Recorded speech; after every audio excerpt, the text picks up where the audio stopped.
ಮಂಗಳೂರಿನ ಏರ್ಪೋರ್ಟ್ಗೆ ಈಗಷ್ಟೇ ಸಿಎಂ ಸಿದ್ದರಾಮಯ್ಯ ಬಂದಿದ್ದಾರೆ.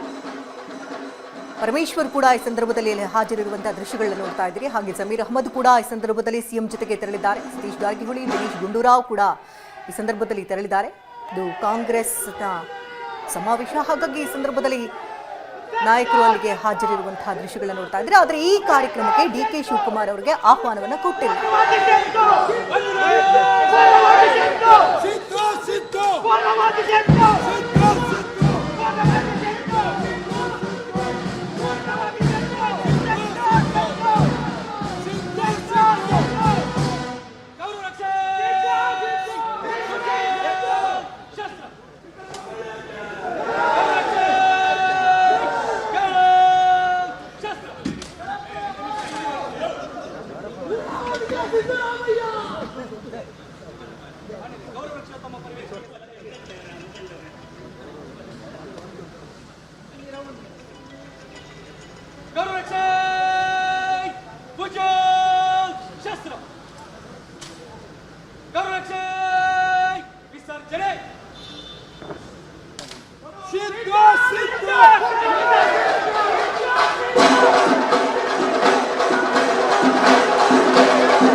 ಇದು ಮಂಗಳೂರಿನಲ್ಲಿ ಆಗ್ತಾ ಇರುವಂತಹ ಸಿಎಂ ಪರದ ಶಕ್ತಿ ಪ್ರದರ್ಶನ ಪೂರ್ಣಾವಧಿ ಸಿದ್ದು ಅಂತ ಈ ಸಂದರ್ಭದಲ್ಲಿ ಸಿಎಂ ಪರ ಘೋಷಣೆಗಳನ್ನ ಕೂಗ್ತಿದ್ದಾರೆ. ಮತ್ತೊಂದು ಬದಿಯಲ್ಲಿ ಏರ್ಪೋರ್ಟ್ ನಲ್ಲಿ ಕೆಸಿ ವೇಣುಗೋಪಾಲ್ ಬರ್ತಾ ಇದ್ದಂತೆ ಡಿಕೆ ಪರ ಘೋಷಣೆಗಳನ್ನ ಕೂಗಲಾಯಿತು. ಎರಡೂ ಕಡೆಯೂ ಕೂಡ ಶಕ್ತಿ ಪ್ರದರ್ಶನಗಳು ನಡೀತಾ ಇದೆ. ಕೆಸಿ ವೇಣುಗೋಪಾಲ್ ಹೈಕಮಾಂಡ್ ನಿಂದ ಈಗ ರಾಜ್ಯಕ್ಕೆ ಆಗಮಿಸಿರುವಂತಹ ಬೆನ್ನಲ್ಲೇ ಎರಡೂ ಬಣದಲ್ಲಿಯೂ ಕೂಡ ತಮ್ಮ ಶಕ್ತಿ ಪ್ರದರ್ಶನವನ್ನ ಕಾರ್ಯಕರ್ತರು ಇಲ್ಲಿ ತೋರ್ಪಡಿಕೆಯನ್ನು ಮಾಡ್ತಾ ಇದ್ದಾರೆ.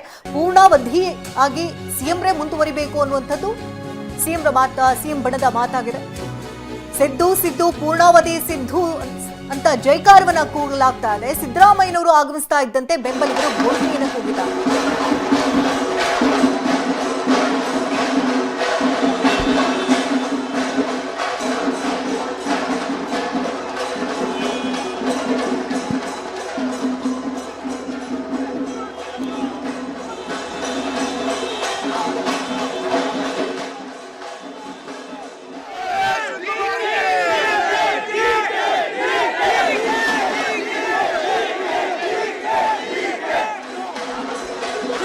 ಸಿದ್ದು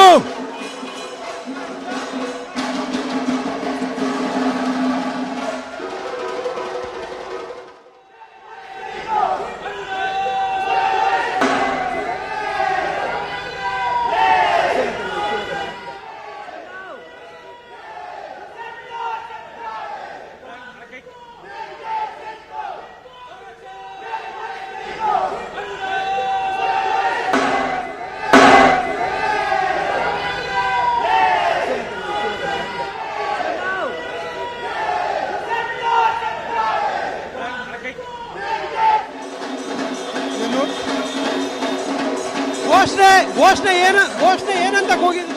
सिद्धू सिद्धू ಅಂತ ಘೋಷಣೆ ಮಾಡ್ತೇವೆ. सिद्धू हम तुम्हारे साथ है, आप आगे बढ़ो ಅಂತ ಹೇಳಿದ್ರು. 5 ವರ್ಷ ಅವರೇ ಕಂಟಿನ್ಯೂ ಅಂತ ಏನಾದ್ರು ಕೂಗಿದ್ರೆ ಹೇಗೆ? ವೆಲ್ಕಮ್, ನಾವು ಸ್ವಾಗತ ಮಾಡಿದ್ದೇವೆ ಅಷ್ಟೇ. ಸ್ವಾಗತ ಮಾಡೋದು ಬಿಟ್ಟರೆ ಬೇರೆ ಏನಿಲ್ಲ. Only welcoming.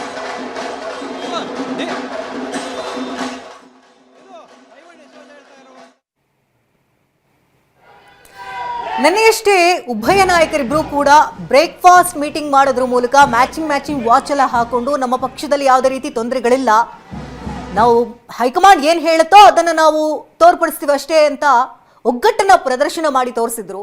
ಆದರೆ ಇವತ್ತು ಮತ್ತೆ ಸೀನ್ ಕಂಪ್ಲೀಟ್ ಆಗಿ ಚೇಂಜ್ ಆಗಿದೆ. ಮಂಗಳೂರಿನ ಏರ್ಪೋರ್ಟ್ನ ದೃಶ್ಯಗಳನ್ನ ನೋಡ್ತಾ ಇದ್ದೀರಿ. ಕೆಸಿ ವೇಣುಗೋಪಾಲ್ ಆಗಮಿಸ್ತಾ ಇದ್ದಂತೆ ಕಾಂಗ್ರೆಸ್ನ ಕಾರ್ಯಕರ್ತರು ಡಿಕೆ ಪರ ಘೋಷಣೆಯನ್ನ ಕೂಗಿದ್ರು. ಅಧಿಕಾರ ಅವ್ರಿಗೆ ಬಿಟ್ಕೊಡ್ಬೇಕು ಅಂತ ಒತ್ತಾಯವನ್ನ ಮಾಡಿದ್ರು. ಕೆಸಿ ವೇಣುಗೋಪಾಲ್ಗೆ ಡಿಕೆ ಪರ ಎಷ್ಟು ಬೆಂಬಲಿಗರಿದ್ದೇವೆ ಅನ್ನೋದನ್ನ ತೋರ್ಪಡಿಕೆಯನ್ನು ತೋರಿಸಿದ್ರು. ಮತ್ತೊಂದು ಬದಿಯಲ್ಲಿ ಇತ್ತ ಸಿಎಂ ಆಗಮಿಸ್ತಾ ಇದ್ದಂತೆ ಪೂರ್ಣಾವಧಿ ಸಿದ್ದು ಸಿದ್ದು ಸಿದ್ದು ಪೂರ್ಣಾವಧಿ ಸಿದ್ದು ಅಂತ ಸಿಎಂ ಪರ ಘೋಷಣೆಯನ್ನ ಕೂಗಿದ್ದಾರೆ.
ಬಗ್ಗೆ ಇನ್ನಷ್ಟು ಡೀಟೇಲ್ಸ್ ಅನ್ನ ಕೊಡೋದಕ್ಕೆ ನೇರ ಸಂಪರ್ಕದಲ್ಲಿ ನಮ್ಮ ಪ್ರತಿನಿಧಿ ಪ್ರಸನ್ನ ಇದ್ದಾರೆ. ಪ್ರಸನ್ನ, ರಾಜಕೀಯ ದೊಂಬರಾಟಗಳು ಯಾವ ರೀತಿ ಬುಡ ಮೇಲಾಗ್ತಾ ಇದೆ ಅಂತ ಗಮನಿಸ್ತಾ ಇದೀವಿ. ನಿನ್ನೆ ಇಷ್ಟೇ ನಾವಿಬ್ರು ಮ್ಯಾಚಿಂಗ್ ಅಂತ ಒಂದೇ ತರದ ವಾಚ್ ಹಾಕೊಂಡು ಯಾವುದೇ ರೀತಿ ತೊಂದರೆಗಳಿಲ್ಲ, ಹೈಕಮಾಂಡ್ ಏನ್ ಹೇಳುತ್ತೋ ಅದನ್ನ ಕೇಳ್ತೇವೆ ಅಂತ ಶಕ್ತಿ ಪ್ರದರ್ಶನ, ಒಗ್ಗಟ್ಟು ಪ್ರದರ್ಶನ ಮಾಡಿದ್ರು. ಇವತ್ತು ಮಂಗಳೂರಿನಲ್ಲಿ ಕಂಪ್ಲೀಟ್ ಆಗಿ ಸೀನ್ ಕೂಡ ಚೇಂಜ್ ಆಗಿದೆ. ಜೊತೆಗೆ ಸಿಎಂ ಏನು ವಾಕ್ಯಗಳನ್ನ ಹೇಳಿದ್ರು ಅದನ್ನೇ ಅನುಸರಿಸ್ತಾ ಇದ್ದಾರೆ. MB ಪಾಟೀಲ್ ಆಗಿರಬಹುದು, ಸತೀಶ್ ಜಾರಕಿಹೊಳಿ ಆಗಿರಬಹುದು. ಏನಾಗ್ತಾ ಇದೆ ರಾಜಕೀಯದಲ್ಲಿ? ಶಕುಂತಲಾ, ನಾಯಕರ ಗೊಂದಲಗಳನ್ನ ನೀವು ಬೇರೆ ಬೇರೆ ಮೀಟಿಂಗ್ಗಳನ್ನ ಮಾಡಿ ಬ್ರೇಕ್ಫಾಸ್ಟ್ ನ ಮೂಲಕ ಒಗ್ಗೂಡಿಸಬಹುದು. ಆದ್ರೆ ಕಾರ್ಯಕರ್ತರನ್ನ ಮತ್ತು ಬೆಂಬಲಿಗರನ್ನ ಒಗ್ಗೂಡಿಸುವಂತದಕ್ಕೆ ಅದಕ್ಕೆ ಬೇರೆದೇ ಸೂತ್ರಗಳು ಬೇಕಾಗುತ್ತೆ.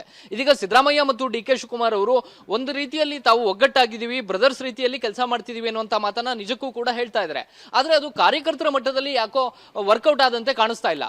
ಮಂಗಳೂರಲ್ಲಿ ಇವತ್ತು ಅಹಿಂದ ನಾಯಕರ ಒಂದು ಪರೋಕ್ಷ ಶಕ್ತಿ ಪ್ರದರ್ಶನ ನಡೀತಾ ಇದೆ. ಗುರು ಗಾಂಧಿ ಶತಮಾನೋತ್ಸವ ಕಾರ್ಯಕ್ರಮದಲ್ಲಿ ಸಿದ್ದರಾಮಯ್ಯನವರು ಭಾಗಿಯಾಗ್ತಿದ್ದಾರೆ. ಜೊತೆಗೆ ಒಂದಷ್ಟು ಅಹಿಂದ ನಾಯಕರು ಕೂಡ KC ವೇಣುಗೋಪಾಲ್ ಅವರ ಮುಂದೆ ಹಾಜರಾಗ್ತಾ ಇದ್ದಾರೆ.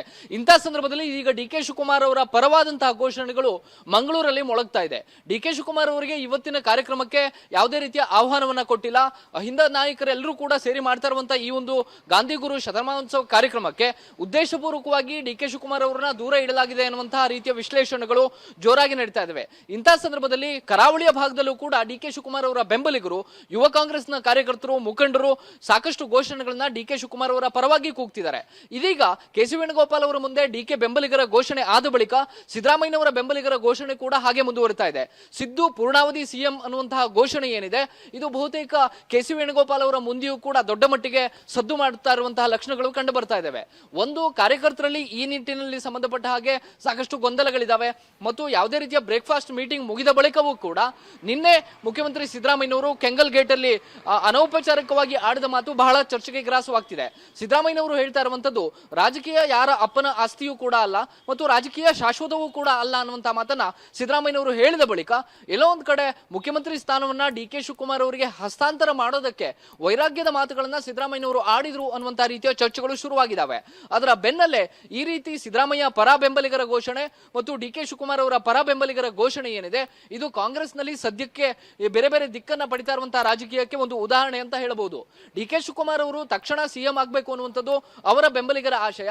ಅದಕ್ಕೆ ಬೇಕಾದಂತ ತಂತ್ರಗಾರಿಕೆಗಳನ್ನ ಅವರು ಶಾಸಕರ ಮಟ್ಟದಲ್ಲಿ ನಡೆಸಿದ್ದಾರೆ. ಸಿದ್ದರಾಮಯ್ಯ ಪೂರ್ಣಾವಧಿ CM ಆಗಿಯೇ ಮುಂದುವರಿಬೇಕು ಅನ್ನುವಂಥದ್ದು ಅಹಿಂದ ವರ್ಗದ ನಾಯಕರ ಒತ್ತಾಯ. ಇದೇ ಕಾರಣಕ್ಕೋಸ್ಕರ ಇವತ್ತು ಮಂಗಳೂರಿಗೆ ಆಗಮಿಸಿರುವಂತಹ KC ವೇಣುಗೋಪಾಲ್ ಅವರ ಮುಂದೆ ಪರೋಕ್ಷವಾದಂತಹ ಶಕ್ತಿ ಪ್ರದರ್ಶನ ಕೂಡ ನಡೀತಾ ಇದೆ. KC ವೇಣುಗೋಪಾಲ್ ಅವರಿಗೆ ಸಿದ್ದರಾಮಯ್ಯನವರ ಪರವಾಗಿ ಒಂದಷ್ಟು ಅಂಶಗಳನ್ನ ಮನವರಿಕೆ ಮಾಡಿಕೊಡುವಂತಹ ಕೆಲಸವನ್ನ ಅಹಿಂದ ವರ್ಗದ ನಾಯಕರು ಮಾಡುವಂತಹ ಸಾಧ್ಯತೆಗಳಿದಾವೆ. ಆದ್ರೆ ಸಿದ್ದರಾಮಯ್ಯನವರು ಆಡಿದಂತ ಈ ವೈರಾಗ್ಯದ ಮಾತುಗಳಿಗೆ ಬೇರೆ ಬೇರೆ ರೀತಿಯ ರಾಜಕೀಯ ಚರ್ಚೆಗಳು ಶುರುವಾಗಿದ್ದಾವೆ. ಸತೀಶ್ ಜಾರಕಿಹೊಳಿ ಅವರು ಒಂದು ಹಂತದಲ್ಲಿ ಹೇಳಿದಂತಹ ಮಾತು ಬಹಳ ಗಂಭೀರವಾದಂತಹ ಮಾತು ಅಂತ ಅನ್ಸ್ಕೊಳ್ಳುತ್ತೆ. ಸತೀಶ್ ಜಾರಕಿಹೊಳಿ ಅವರು ಇವತ್ತು ಬೆಳಗ್ಗೆ ಸಿದ್ದರಾಮಯ್ಯನವರ ಭೇಟಿಗೂ ಮುಂಚೆ ಹೇಳ್ತಾ ಇರುವಂತದ್ದು, ಯಾವುದೋ ಒಂದು ಅವಧಿಯಲ್ಲಾದ್ರೂ ಬಿಟ್ಕೊಡ್ಲೇಬೇಕಾಗುತ್ತೆ. ಅಂದ್ರೆ ಅದು 10 ಬಾರಿ CM ಆಗ್ಲಿ ಅಥವಾ ಎಷ್ಟೇ ಬಾರಿ CM ಆಗ್ಲಿ, ಒಂದು ಅವಧಿಯ ಬಳಿಕ ಮುಖ್ಯಮಂತ್ರಿ ಸ್ಥಾನವನ್ನ ಬಿಟ್ಕೊಡ್ಬೇಕಾಗುತ್ತೆ ಅನ್ನುವಂತ ಮಾತನ್ನ ಹೇಳಿದ್ದಾರೆ. MB ಪಾಟೀಲ್ ಅವರು ಕೂಡ ಅದೇ ಅರ್ಥದಲ್ಲಿ ಮಾತನಾಡಿದ್ದಾರೆ. ಈಗ ಮುಖ್ಯಮಂತ್ರಿಗಳು ಬಿಡ್ತಾರೋ ಇಲ್ವೋ ಅನ್ನುವಂಥದ್ದು ಚರ್ಚೆಯ ವಿಷಯ ಅಲ್ಲ, ಆದ್ರೆ ರಾಜಕೀಯ ಅನ್ನುವಂಥದ್ದು ಶಾಶ್ವತ ಅಲ್ಲ. ಇದನ್ನ ನಾವು ಯಾರು ಕೂಡ ರಾಜಕೀಯ ಶಾಶ್ವತ ಅಂತ ಭಾವಿಸಿದ್ರೆ ಅದು ನಮ್ಮ ಭ್ರಮೆ.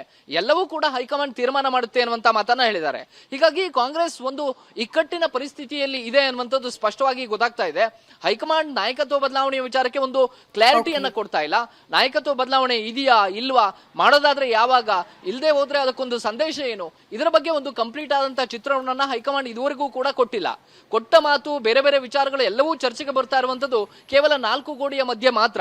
ಈ ಕಾರಣಕ್ಕೋಸ್ಕರ ಇದೀಗ ಸಾಕಷ್ಟು ಗೊಂದಲಗಳು ತಾರಕಕ್ಕೆ ಇರುವಂತಹ ಈ ಹೊತ್ತಿನಲ್ಲಿ ಅದನ್ನ ಸರಿಪಡಿಸುವಂತ ಒಂದಷ್ಟು ಪ್ರಯತ್ನ ಬ್ರೇಕ್ಫಾಸ್ಟ್ ಮೂಲಕ ಆಯ್ತು. ಆದ್ರೆ ಅದು ನಾಯಕರ ಮಟ್ಟದಲ್ಲಿ ಆಗಿದೆ ಹೊರತು ಕಾರ್ಯಕರ್ತರ ಮಟ್ಟಕ್ಕೆ ಅದಿನ್ನೂ ಬಂದಿಲ್ಲ. ಕಾರ್ಯಕರ್ತರಲ್ಲಿ ಈಗಲೂ ಕೂಡ ಸಿದ್ದರಾಮಯ್ಯ ಬೇರೆ, DK ಶಿವಕುಮಾರ್ ಬೇರೆ, DK ಶಿವಕುಮಾರ್ CM ಆಗಬೇಕು, ಸಿದ್ದರಾಮಯ್ಯ ಮುಂದುವರಿಬೇಕು, ಈ ರೀತಿಯ ಭಾವನೆಗಳು ಇದೆ ಅನ್ನುವಂಥದ್ದು ಇವತ್ತು ಮಂಗಳೂರಿನಲ್ಲಿ ಆಗಿರುವಂತಹ ಘೋಷಣೆಗಳ ಮೂಲಕ ಗೊತ್ತಾಗ್ತಾ ಇದೆ. ಇದು ಹೈಕಮಾಂಡ್ ಅನ್ನು ಯಾವಾಗ ತಲುಪುತ್ತೆ ಅನ್ನುವಂಥದ್ದು ಬಹಳ ಮುಖ್ಯ ಆಗುತ್ತೆ. KC ವೇಣುಗೋಪಾಲ್ ಅವರ ಮುಂದೆ ಈ ರೀತಿ ಪರ ವಿರೋಧದ ಘೋಷಣೆಗಳು ಮುಂದುವರೆದಿರೋದ್ರಿಂದಾಗಿ ಸಾಕಷ್ಟು ಕುತೂಹಲವನ್ನ ಕೆರಳಿಸ್ತಾ ಇದೆ. ಶಕುಂತಲಾ, ಧನ್ಯವಾದ ಪ್ರಸನ್ನ, ತಮ್ಮ ಲೈವ್ ಅಪ್ಡೇಟ್ಸ್ಗಾಗಿ.